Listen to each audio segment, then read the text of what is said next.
Hello नमस्ते guys, मैं हूँ रीना सिंह। स्वागत करती हूँ रीना सिंह गीत वन पे आप सभी का।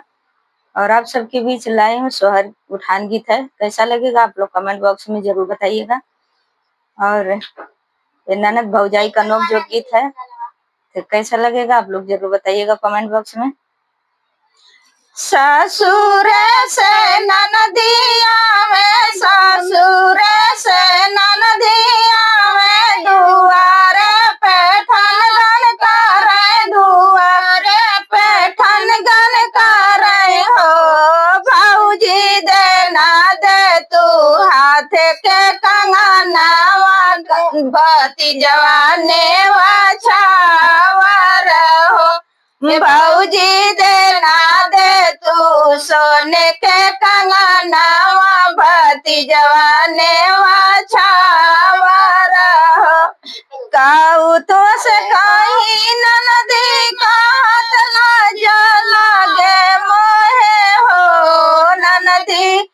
ननदी कंगना ले गईली मुसड़िया, कंगनवा कहाँ पाई हो।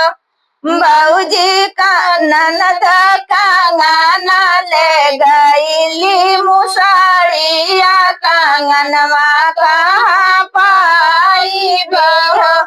बाहर से ससुरुआ में आंगन में ठाड़ भाए, आंगन में ठाड़ भाए हो।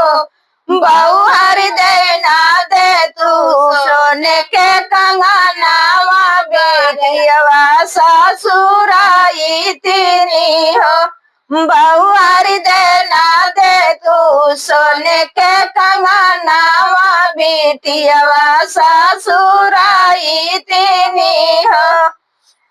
ससुर तोहार कसम, तोहारा दामाद कसम, हमारा ननदोई कसम, स्वामी के बनोई कसम हो। ससुर कंगना ले गई मुसड़िया, कंगना कहाँ पाई हो।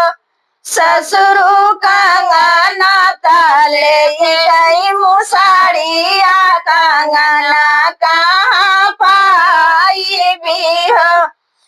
बाहर से भसुरुआ में आंगन में ठाड़ भाए, आंगन में ठाड़ भाए हो। भौ देना दे तू हाथ के कंगनवा, बहिनिया ससुराई तीनी हो।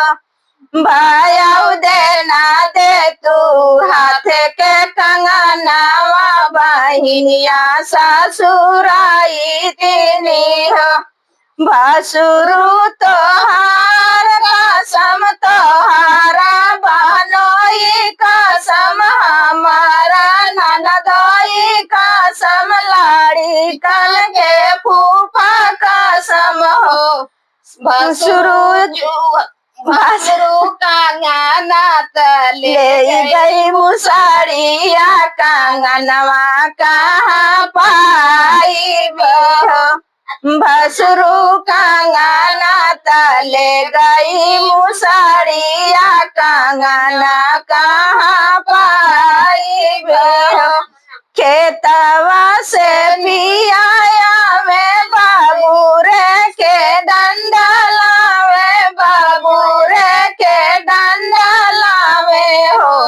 बहिनी भादारा भादारा भादा काम, कंगनवा लेके फेंकाई हो। बहिनी भादारा भादारा भादा काम, कंगनवा लेके फेंकाई हो। ननदी लेना ले तू सोने के कंगनवा, कंगनवा तीनों ने बानी हो। ननद लेना ले तू सोने के कंगनवा, तीनों होने का पूरा हो गए हो। लाला ना के बा